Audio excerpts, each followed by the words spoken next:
To pin these next two together because they're on the same topic. So Blitz Crew says, love Mosley, but D looked better than Sherwood, better with Sherwood, excuse me. And then Jetted Out says, do you think CJ Mosley been a liability against the running game? I've been thinking this for some time, and they need to give Leonard Taylor time. So what was your thoughts on, I know you wanted to talk about him, Jamien Sherwood stepping in for CJ Mosley? I thought had a really nice second half there. Yeah, well, I look, and we saw it. I think it was the first play from scrimmage in the Niners game. They ran up the middle, and Jamien Sherwood met him head on, stood the running back up, and drove him back. It was a perfect football hit and tackle. And I yelled like Sherwood, because I'm a big Sherwood guy, as you guys know. As a matter of fact, when I met him at Jets camp last year, I said to him, hey, just so you know, I'm a big supporter of yours. I want you to know that I'm not just saying it because I'm talking to you. I'm a big supporter. I'm a big believer, and I want you to know I'm not alone. You have a lot of Jets fans that are really believing in what you can do. And he looked lovingly and passionately and deeply into my eyes, and he said, I won't let you down. I was like, fuck yeah, bro. Like that's exactly what he was. Just a delight to talk to, other than, aside of that too. But I think he's been in the system 4 years, right? He's a late round pick that they've just they had to mold. He was a safety in college. They've been molding him. Remember, Saleh said year one, he said, trust me, he belongs. He's got work to do. He said, trust me, he belongs. And I don't see, but here's the only thing I would say to that point you're making. The Jets defense last year, just look at the Cleveland game last year. There are numerous examples, but that's one that stands out. The first half, it looked like our defense was completely incapable of stopping them. The second half, they had no touch. They had nothing. They were completely blanked. Joe Flacco had 300 plus yards in the first half, and he had nothing in the second half. He had like 310 yards or something like that. It was crazy. And we did that numerous times. We are very much a second half team under Saleh, particularly on defense. So I don't know if it's Sherwood specifically. I think it's probably a combination of the two.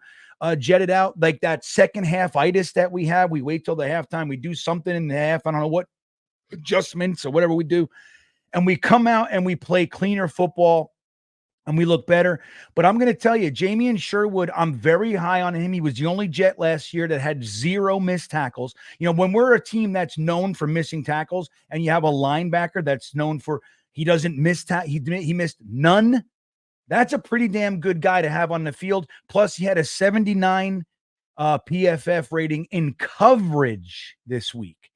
That's the X factor. If you can have him out there and be confident in his coverage ability, then maybe you can go with our base pack. Frankie from Flatbush was talking about this in his show. I happen to agree with it, but Frankie talked about it as well. That would allow the Jets to stay in their base and have a more versatile player like a Sherwood who can cover the tight ends, cover the running backs, and also lump everybody up when they decide to run the ball. That's going to be advantageous for us. So I love him. I think it's definitely a part of what you're talking about, but I wouldn't discount the second half stuff that we do.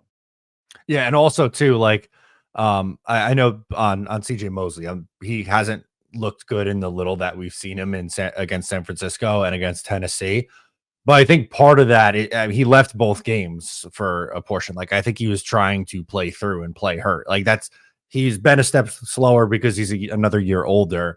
And we've seen it a little bit over the last couple of years, but also on top of that, he's dealing with the foot or the toe injury. So I think that also played a factor. And, he's the leader, or at least the brain of that defense in a lot of ways. So I don't want to completely just throw him to the scrap heap kind of a thing. But when Mosley's back and healthy, I do think they should utilize Sherwood and get him on the field as well. Yeah, I think so too. Again, the reason that the Jets play predominantly nickel defense, where I forget if you could talk to a Frankie or a Dom, maybe you even know, Matt. I don't remember the exact percentage, but it's significantly favors nickel. So the reason for that is because we need coverage guys out there. So that's why bringing in a Chuck Clark, who has not looked good thus far, But let him. He's another guy that missed the whole season. Let him get back. Let him get his wheels under him, and shake off some rust, and we'll see. But the idea is that if you can have your defensive back out there, he can cover as a safety, but he can also really provide a lot of run support. Then that's going to be a value, right? That dual. But you can get that from your linebacker, a guy who can you're totally, if you're playing thirds or whatever, and he's able to cut. You don't have to worry about anybody pulling into his zone. And then if they decide to run it, he's going to fucking lay them out. Then that's the best case scenario. So I think you'll start to see if Sherwood's out there more. Well, let me say it this way. If the Jets are confident in what Sherwood can actually bring in coverage, I think you'll see our base defense percentage start to go up. I think, which in my opinion is going to be helpful, because what's our biggest issue? Run defense. What's up, guys? Matt O'Leary from Talkin' Jets. If you liked that video, please make sure to subscribe and follow for more New York Jets content.